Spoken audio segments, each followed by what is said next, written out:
can run through attendance. So this is Anna Brawley, Chair of the Budget Advisory Commission. I will call the meeting to order.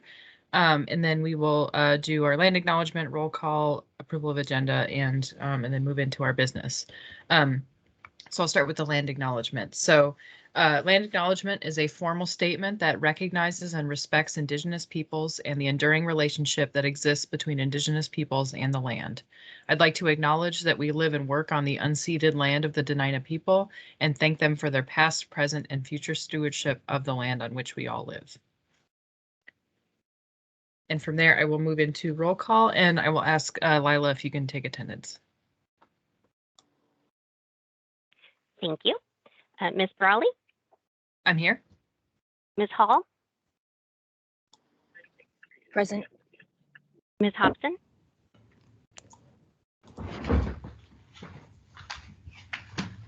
Okay. Ms. Hodge?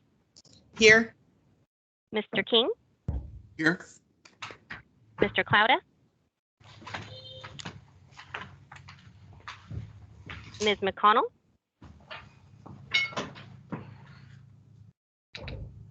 Mr. Minor? Here. Ms. Rodriguez?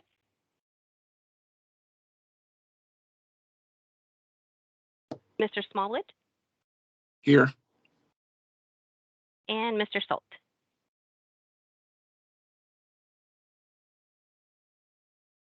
Okay, thank you. All right, thank you, Lila. And just to say, I did hear from 4 of the 5 folks, so I didn't hear specifically from Lindsay. She may come later, but everybody else shared that they were not able to make it, so they should be noted excused. And then, so why don't we move on to approval of the agenda? So please take a look at our agenda, see if there's any changes you'd like to make, and I'm looking for a motion and a second for approval. This is Tasha. Move to approve the agenda as presented. I can second that. All right, thanks. We have a motion and a second, and any objection to approval of the agenda? Okay, hearing none, then our agenda is approved. So first, we're going to move into our informational reports, and there's actually a new item there, Chair's Report. So we just added that as a brief standing item, thinking if there's anything that we need to report. Obviously, this group, primarily or only acts as a body in our meetings, and so there isn't, additional work. But one thing I did want to follow up on from our actually 2 previous meetings is an individual member of the public, Hans Thompson, presented to us a question about the funding, basically how the school resource officer program or funding works with the municipality of Anchorage, the school district, and how it is or is not reflected in the BSA, the base student allocation formula that's in state law. So I just want to let everybody know that that thank you to Jonathan King, one of our members. He prepared basically a written letter summarizing the findings that he had shared with us in an email. He made that available to Mr. Thompson and to all of us. It was attached, and it will be posted on the website. So unless there's any other questions on that item, then I would propose that the BAC not take further action on this at this time. But please speak up if you have other opinions on that.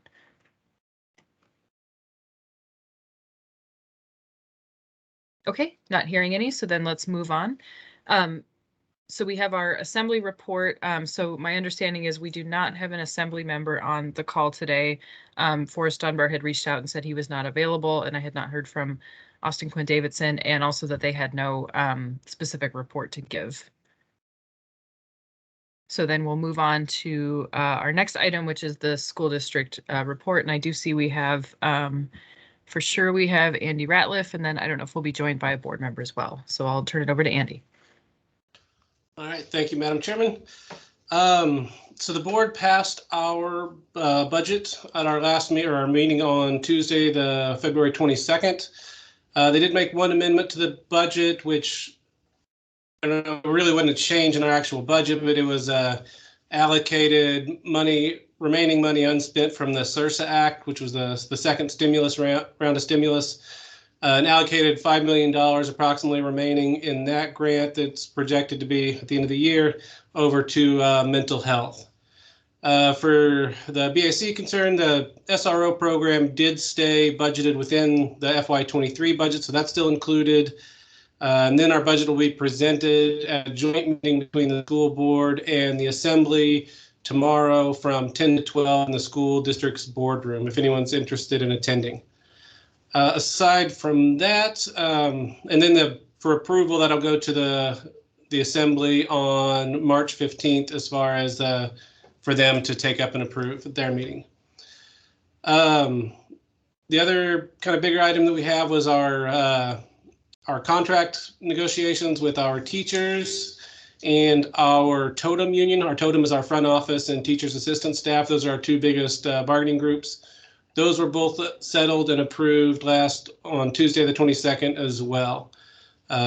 Those are the big things happening in the school district. If you have any questions, I'm certainly happy to try to answer them now.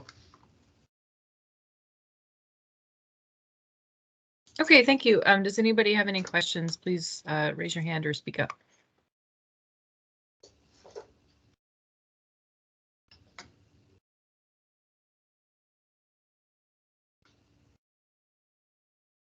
Okay, I'm not seeing any. And sorry, before we move on, I had neglected to do what Lila had asked me to do, which we'll do in as long as we're meeting virtually, which is to remind people that this is a virtual Teams meeting. So please note that the Teams chat is not going to be part of the public record itself because it's not part of the audio recording or in the committee meeting. It's not posted as part of that recording. And so in order to make the audio record as complete as possible, please say your comments into the record and not place them in the chat. You are welcome to put things in the chat, and then I will try my best to speak to those points, but please also, raise your hand and say it verbally as well. And so if you want to make a comment in the chat, you can either put yourself in the queue or, as I said, write it down and then I'll ask you to speak it. So that was just a little intermission. And so I'm not seeing any additional questions. So thank you, Mr. Ratliff, for attending, and I'm glad to hear that your budget was approved, or at least by the board. So then let's move on to our next set of updates. So that's the Office of Management and Budget. I know we have Cheryl and Lila, so please go ahead with your report.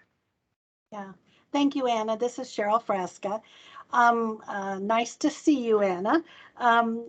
And you've asked me to report about our first quarter budget revisions, which we're currently in the midst of the swirl in terms of collecting the requests from the departments. They were due to OMB last Friday.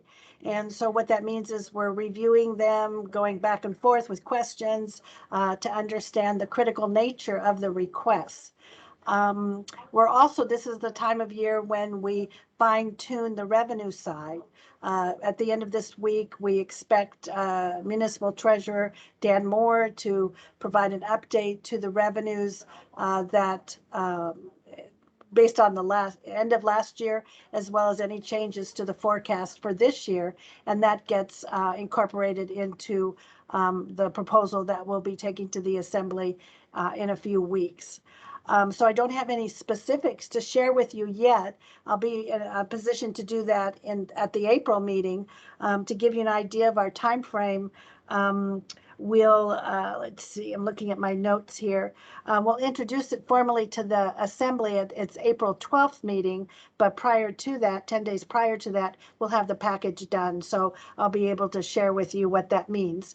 And then there's work sessions with the Assembly scheduled for April 15th and April 22nd, with action then scheduled for their April, I think it's the 25th meeting, the one that follows the 22nd, 23rd, 24th, 26th. So anyway, so April will be a busy month, but we'll share with you what we have at your April meeting. So I'd be glad to answer any questions you might have about that process or anything else in OMB world. Yeah, thank you, Cheryl. And so folks, please use raise hand or put a question in the chat and I'll recognize you. And in the meantime, I have a question just in general as a newer member. So this could be to you, because I know you've been on the BAC or to other members who've been on longer. Just is there a formal role that BAC plays, and or is there any kind of informal Besides obviously getting the information, is there any role for our body in that process?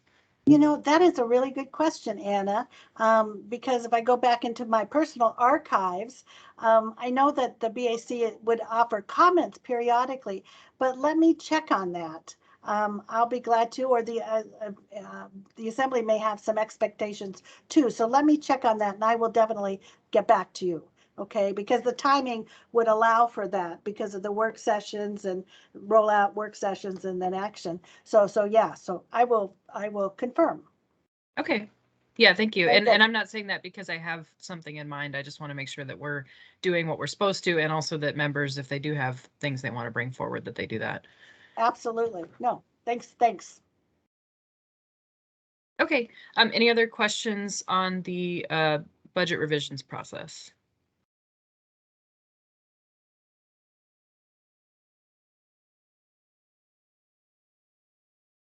And I see one person typing, so I'll just make sure.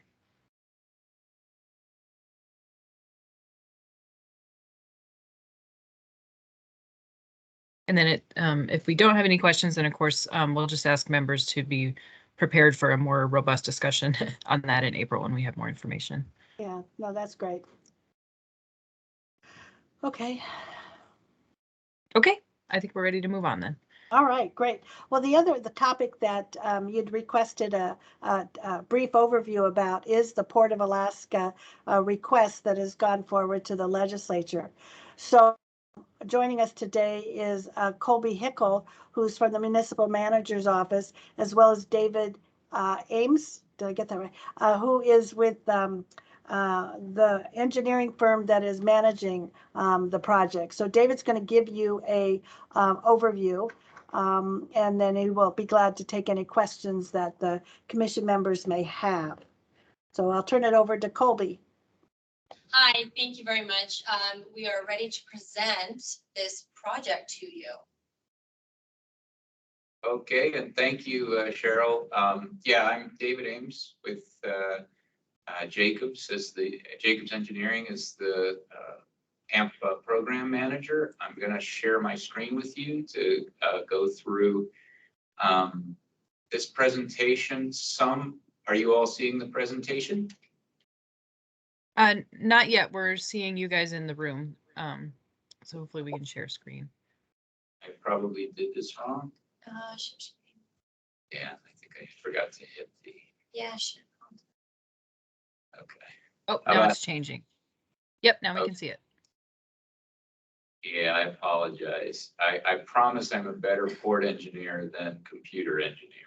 So. Oh, that's okay. I know those conference rooms are tricky, so. Okay. All right, now some of what I'm going to present here, you may have seen some of the slides in various, or some of you may have seen various presentations from the mayor. I'm going to give you a little bit of the technical background and then also the budget background at the end, which I know interests you all most. So you all are obviously very familiar with the Port of Alaska. And that's an overview of the general cargo terminals and petroleum terminals as they exist now. In terms of let me just shut, oops, sorry. I hit the wrong button. Just an overall summary of the Port of Alaska modernization programs. We're replacing the petroleum and cement terminal, which is currently called POL1. Replacing the south floating dock, which fire vessels and other small craft use. Replacing 2 container berths, which is the focus of what the budget plan or what the funding plan covers now. Replacing a second petroleum terminal, all while maintaining ongoing operations. There's also a need to stabilize the upstream slope from a past attempt to expand the port. The demolition of existing structures, which is not a small effort, and we have a total program budget of about 1.8, 1.9 billion over 20 years. Okay. The main reason for the need for to modernize the terminal is the risk of structural damage, primarily from earthquakes, but also from ongoing deterioration. In the 2018 earthquake, all of the red points on the image here are areas where structural damage was sustained by the port. Now, in most cases, this damage was repairable, but ongoing deterioration, which is normal in a marine environment and in a port environment, continues to make put the structure even at greater risk. And the 2018 earthquake highlighted the risk to food security in the event that future seismic events and other supply chain disruptions occur. This is a slide directly from the mayor's presentation, indicating 90% of Alaskans rely on goods shipped through the Port of Alaska. This includes not just food, but the supplies and fuel needed to survive and conduct work. Okay. Food security, the issues relating to food security, as I mentioned, were highlighted during the 2018 earthquake, but also even the recent pandemic, which has disrupted food supplies and general supplies at certain times. On average, grocery stores in Alaska have less than 6 days to 7 days of food on hand. And so any disruption of greater than 6 to 7 days causes a significant disruption to food security. Food security means not just the actual food and grocery store goods. It also includes the fuels, tools, and transportation and other supplies necessary for people who rely on subsistence living. Okay. Going back to the condition of the existing structure, what you're seeing here at the upper photograph is damage that occurred during the 2018 earthquake. A pile actually split at a weld, and this happened in several locations, but it's an indicator of just how corroded and damaged the piles at the port, the piles supporting the port actually are. The corrosion that you're seeing is not unusual. The port was built. Different components of the port were built anywhere from the late 60s to the early 80s, and they have survived their expected design life and useful life, but corrosion continues. And so this is not unusual type of damage. What you're seeing in the lower photograph are repairs to piles that were made during the early 2000s. This is called a pile jacketing system. It basically puts reinforcement on areas that are significantly damaged and compromised due to corrosion. But now you're seeing that even those types of repairs, which usually last about 15 years, are nearing the end of are sustaining corrosion themselves and nearing the end of their useful lives. What was that? And they can't be rejacketed. Yes. So this is a one-time fix for the port. And it is important to know that each one of these, there's about 1,400 piles underneath the port, and just over 1,000 of these have received these jackets, and they are nearing the end of their life. Right. And as Colby mentioned, it really can't be redone. Right. So the port is what we call laterally unstable, meaning that any event that puts a lateral horizontal force on it, such as an earthquake, it is not built to withstand. It wasn't built. There wasn't a lot known about how to design an earthquake-resistant port in the 1960s to withstand an earthquake. And so it was never fully designed, though it had some lateral stability, it was never fully designed for the earthquakes we're now expecting. In addition to the deterioration that we mentioned, it makes it very susceptible to earthquake damage. You saw the damage that the 2018 earthquake did. If an earthquake of the same size and duration and magnitude occurred in the same place now, we would expect the port to withstand even more damage, and longer earthquakes or more powerful earthquakes may even collapse the one or more of the berths.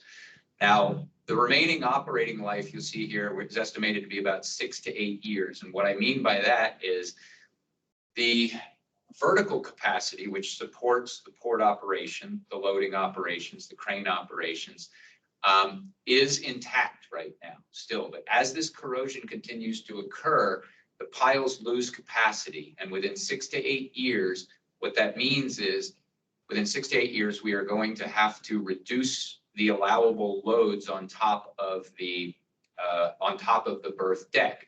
That will mean in terms of the container terminal operations, we will not be able to stack containers at the same height on those platforms. We might have to restrict certain areas of the berth to truck loading. It would affect operations. It would not shut down the port, but it would restrict operations to the point that you might see impacts on the supply chain in the city. Okay, so as the mayor says, time is of the essence to get this work done. The good news is that phase 1 is going to be complete by summer 2022, and we in fact hope to have the barge portion of this terminal operating in April. Phase 1 is the petroleum and cement terminal. Now that brings us fuel and cement security. And as I said, that's phase 1, and it is nearing completion. So what we're dealing with now is, and managing now and planning for, both from an engineering and a funding perspective, is phase 2. What does phase 2 include? Phase 2 includes the replacement of 2 container berths, which will bring us the food security that we need. It also includes the stabilization of the what we call the North Extension, which was the previous attempt to expand the port back in the early 2000s, that needs to be cut back and restabilized to allow for safe navigating room, safe navigating area at the north end of the port. The terminals here, we would be demolishing the POL 1, Terminal 1, and then replacing it with new Terminal 1, which is a crane-operated gantry, a crane-serviced container berth, and then demolishing existing Terminal 2 and replacing it with new Terminal 2, which is what we call a roll-on, roll-off container berth, where the containers aren't lifted to the platform by cranes, but they actually are hauled off by trucks. And that's currently operated by Tote. The Terminal 1, the crane-operated terminal, is operated by Matson. So this is what phase 2 consists of. This is the new petroleum and cement terminal that is nearing the completion of construction. And when we talk about funding for these particular areas, Terminal 1, which includes demolition of existing Terminal 1 and new construction of the replacement, is about $600 million, and Terminal 2 demolition and replacement is approximately $450 million. The NES, the first step of NES, this northern portion would be restabilized later in what is now planned as phase 5 of the work. This is approximately $125 million effort. What are our challenges? Obviously, the climate, the tides are significant technical challenges to us. We have a very short construction season compared to other parts of the world and the US. The tides provide tremendous challenges to working in the marine environment. Then we have permit restrictions in the form of times we need to shut down when beluga whales are in the area. Obviously, there's a great need to protect this endangered species that is very specific and unique to Cook Inlet, but it does require restrictions that challenge us in the type of construction that we do. We have to we are always in our designs looking for quieter methods of installing piles and then also means of reducing the number of piles that we have to drive, because it's during the pile driving that noise is made that disturbs the whales, and we are forced to shut down when whales are in the area. And then, of course, funding is a challenge. And then that's the last part I wanted to get into. So in the mayor's funding asks, as I mentioned, Cargo Dock Terminal 1 is about a $600 million estimated cost, and Cargo Dock Terminal 2 is a $450 million cost. Of this total cost, the mayor is requesting from the state about $600 million, and then we'd be looking both for local funding and federal funding for the remainder. That number comes from a distribution of costs for which the state and federal and local stakeholders fund a mechanism of how they funded the petroleum and cement terminal. Okay, the total petroleum and cement terminal cost, which is the one nearing completion, was $225 million. We got about $45 million in federal support, 6%. and 126 from the state, which, as Colby mentioned, is 56% from the state. This 600 million represents a similar contribution of 56% to the total cargo docks effort. And that's where that number comes from. So I'm sorry, I know I gave you a lot of technical background. Hopefully it was useful to you before we got to the funding, but I know this is the primary area of interest. So with that, I'll open it up to questions.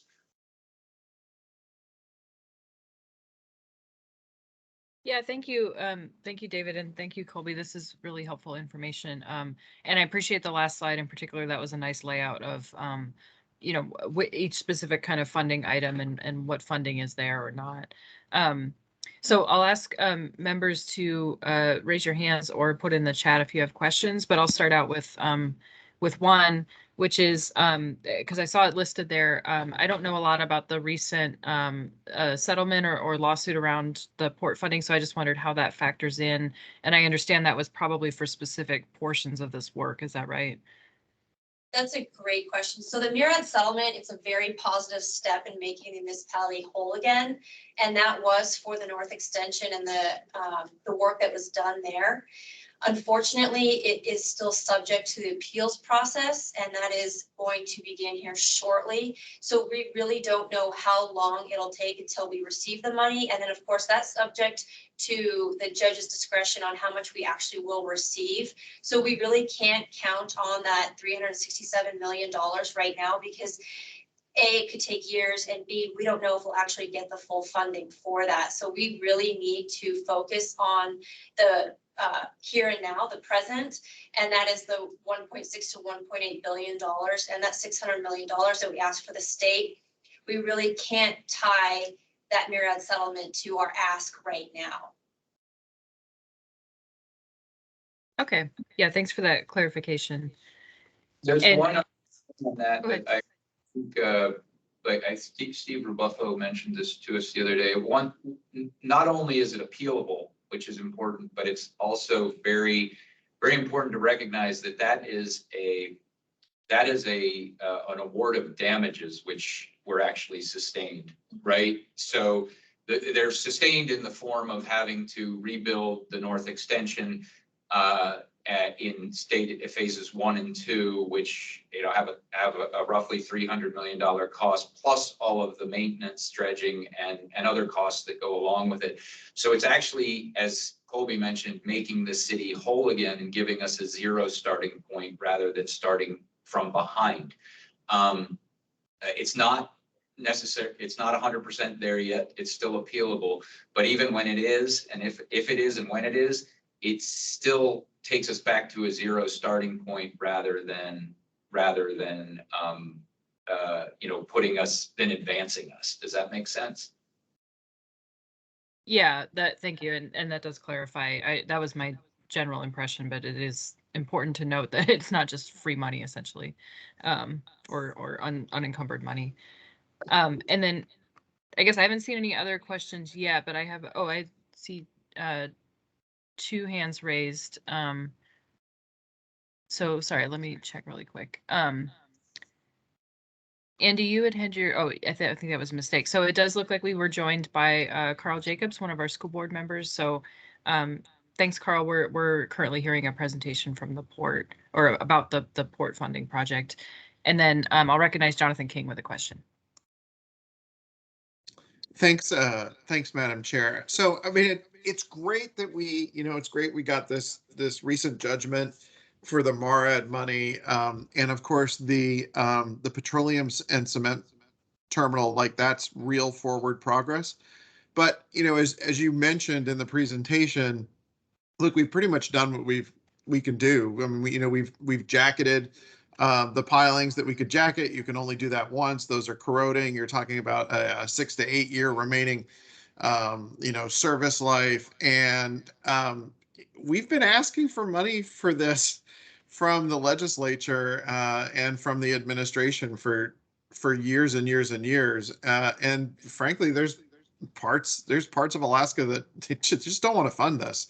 And so what's the plan if it takes years to get that MARAD money and you don't get, there's no bond package and there's no support of this? What's plan B? Because at some point you're going to have to fish or cut bait with respect to, rebuilding this thing. That's a great question. Thank you. So the next step would be obviously to go after federal funding. If that doesn't come through, this port will get built, and it will be built through most likely tariff increases. So that means the municipality will build this port on its own, and then we will have to put forth tariffs on all of the cargo that comes across our docks. And we would assume it would be a pass-through cost to consumers.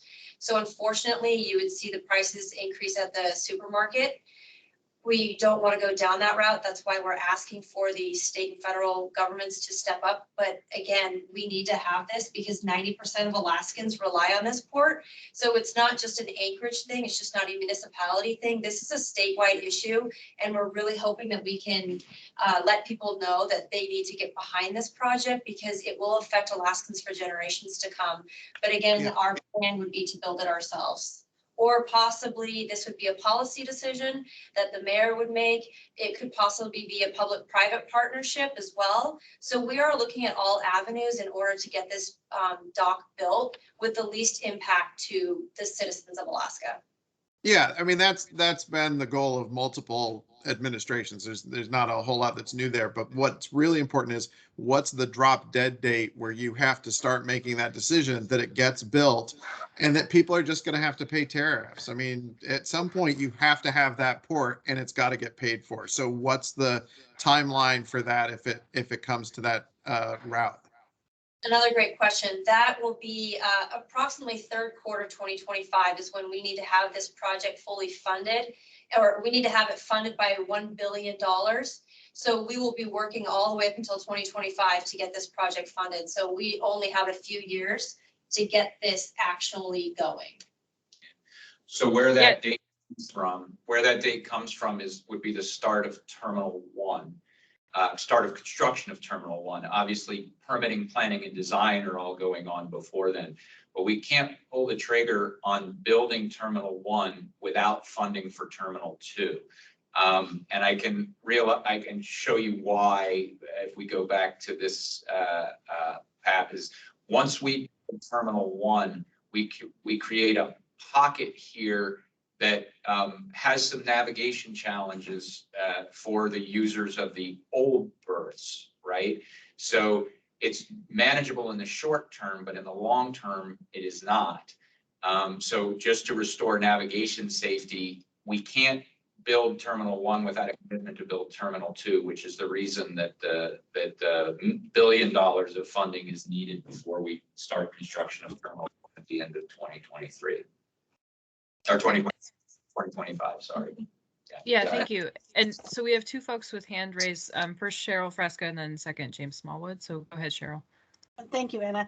I just wanted to follow up on Jonathan's observations. I think there's a couple of other events at play. One is the federal emphasis of dollars available for infrastructure. I'm speaking to why now. And then also, frankly, the state's got a lot of revenues flowing in because of the high energy costs, or excuse me, high cost of oil. So I think those are two events this year that makes it a little bit different. And then also, I think the earthquake is still in people's minds as an event that raised our consciousness level. So that's all swirling around while the decision makers are considering projects to fund. So we're hopeful that that creates a different decision environment. So thanks, Anna. I'll mention on that too, we're in the process of working with the mayor's office and the port, and also Blank Rome, the lobbyists, the federal lobbyists for the municipality on the grant strategy. And having attended some of the announcements of grant applications and grant opportunities over the last couple of weeks, it's obvious that under the current grant programs, general resiliency and specifically seismic resiliency are one of the key criteria, one of the key criterion for the for grant applications. So this would seem, I don't know if that has been the case in the past, but that would seem to open these particular projects up to a great deal of additional consideration that they might not have received in the past. Okay, thank you. Next we have James and then Carolyn. I might have asked this question before, maybe not necessarily in this committee, but my question is, how much are the other municipalities that are close to Anchorage will be contributing to this port? Because obviously they're dependent upon that port too.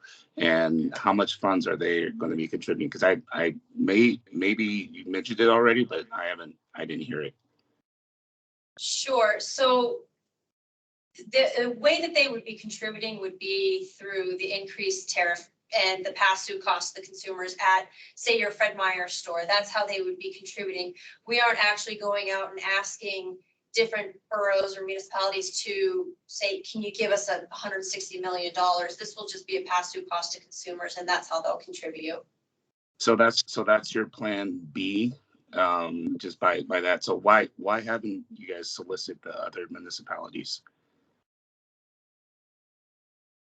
Well, that's a question that would be best directed to the mayor, but this is technically the municipality of Anchorage's port, even though it affects 90% of Alaskans, because we are the only port in Alaska that has all of the infrastructure built. So that is why the Tote and the Matsons, those companies come to us, and then everything is distributed out to rural Alaska and everywhere else. Besides, specifically Southeast has their own docking system, so they aren't necessarily affected by this. But again, we just go out through the municipality of Anchorage. We ask our citizens for $165 million. I don't believe that we actually have the authority to ask other cities for money.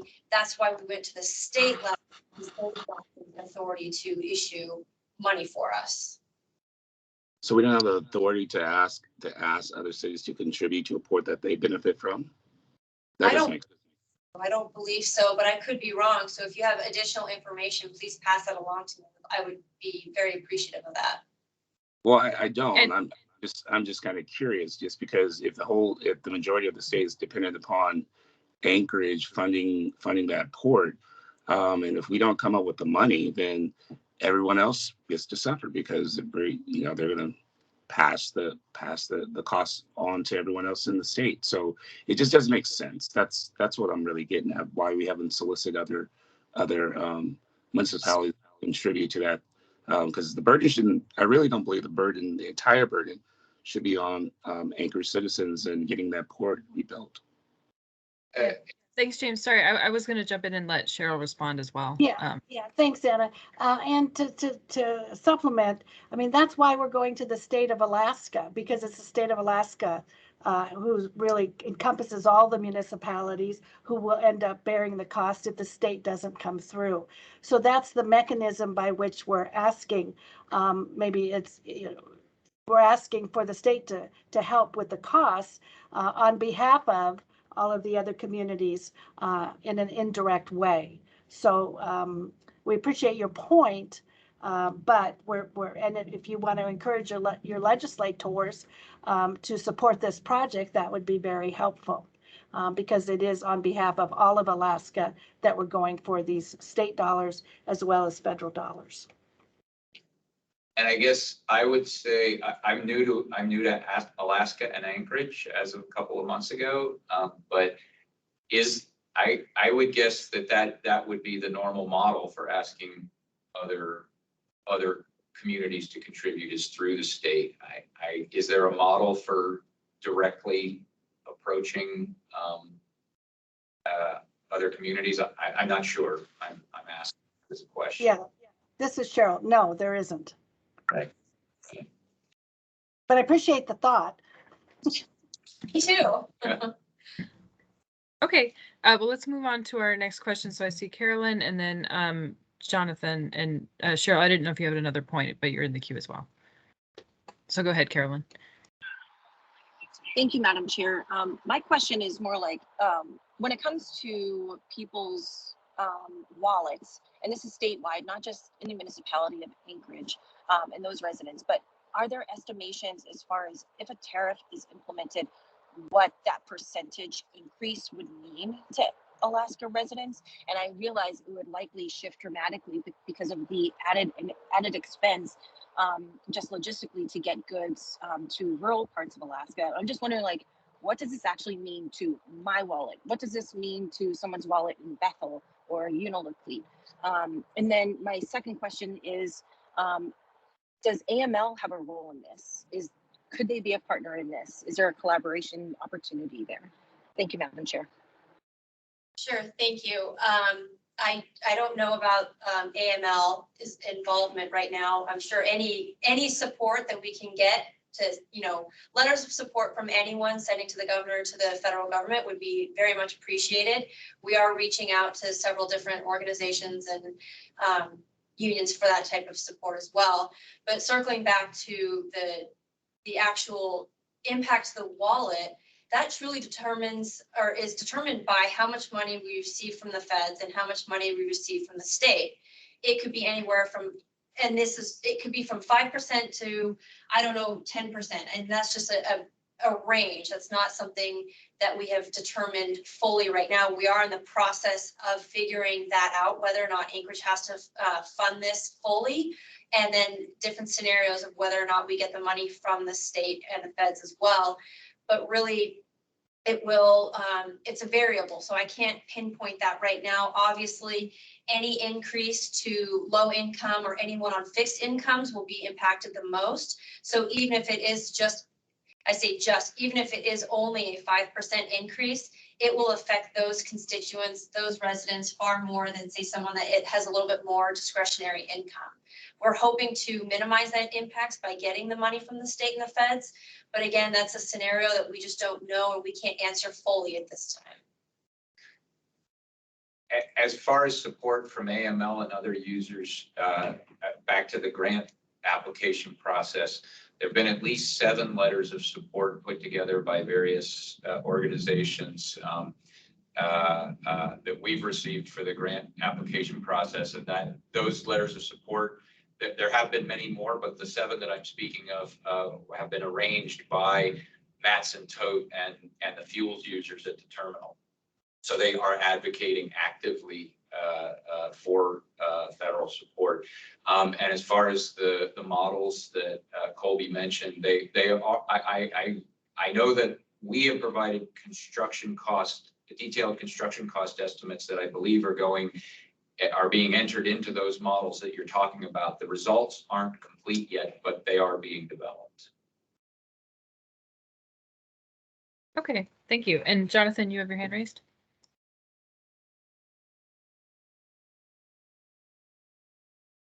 Oh, looks like that might have been an error. Sorry, no, it wasn't an error. It wasn't an error. I just had myself on mute. I think it's important for commission members to remember there's a difference between being the funding source and the weight of all of this falling on just Anchorage taxpayers, right, and Anchorage residents. That's not how it would work, right? If we have to be the funding source, in other words, we have to use our full faith and credit of the municipality to build this, then we would have to go out to bond and we would provide the money. And then there's a tariff for every piece of goods that crosses the docks on the port. There's already a tariff, right? That's how the Port of Alaska makes its money. That tariff then goes up. That's how the revenue is then generated to then theoretically to repay that bond. That tariff is for, if you've got a pound of canned tomatoes that are crossing the dock, it's the same whether that can of tomatoes is going into Anchorage or whether it eventually goes somewhere else. All the port cares about is that poundage crosses, right? That poundage crosses the dock and ends up generating revenue. So that cost that would be recouped would be paid by everybody who gets supplies that come through the port. It's not just Anchorage residents that pay that. Now, if the wharfage was not enough to generate revenue to repay, then yes, it would then have to come out of the municipality's general fund in order to keep us from defaulting on those bonds. But that's very unlikely to be the case. It's more likely that they would set the wharfage to generate enough revenue. So don't think that that's going to fall all on us in terms of repayment. It's going to fall on the users of the port, and the users of the port are all of the road system in Alaska and some rural communities. That's Yeah, thanks, correct. John. Oh, go ahead. Oh, I just said, yes, that's correct. And Cheryl, you have your hand raised. Yeah, yeah, I just wanted to build on Jonathan's great explanation that you're right that it gets distributed to all users of products that go through the port, but the concern is the already extremely high prices that rural Alaska pays for stuff. So it's in addition to their already high prices. So that's of an important note in terms of distribution of costs. So.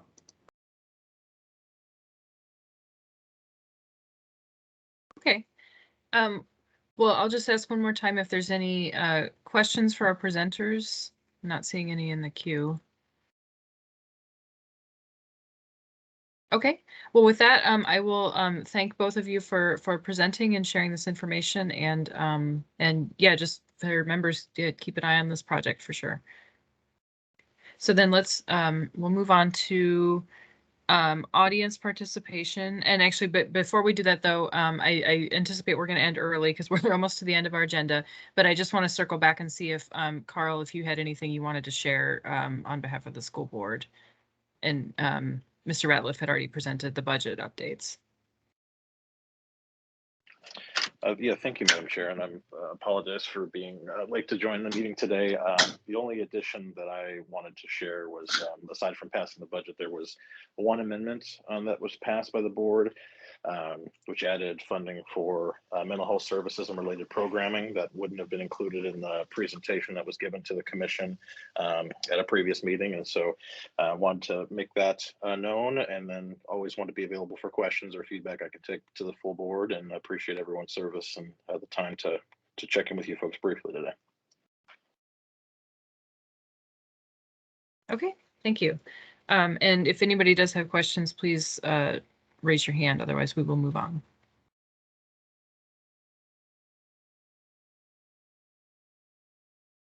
Okay, I'm not seeing any. Then I'll see if we have anybody from the general public who's on for audience participation.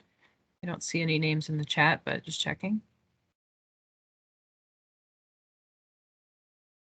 Okay, and then let's move on to BAC Open Discussion. So we don't have any topics to bring up here, but just to note that if there is any topic that a member would like to bring up, or a question or a topic for a future meeting, please feel free to share.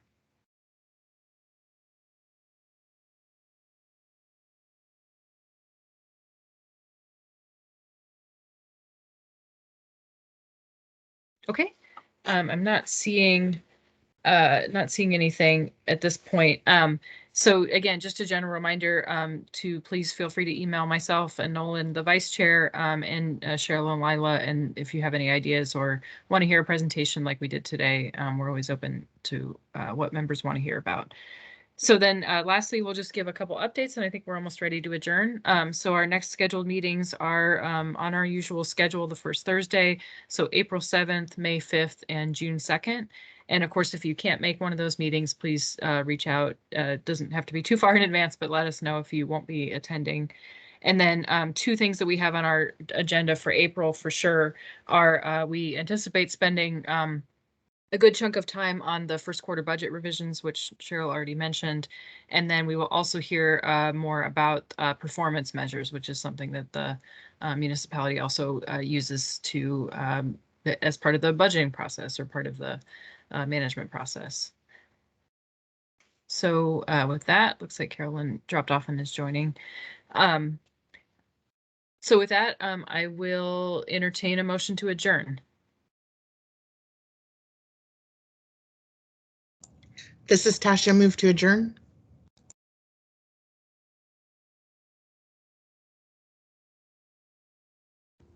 This is Jimmy. I will second that. Okay, so we have a motion and a second, and I imagine there's no objection to adjournment, but we'll see if there's any. And not hearing any, then I think we will say the meeting is adjourned. So thanks again, everybody, for attending, and we'll see you next month. Thank you.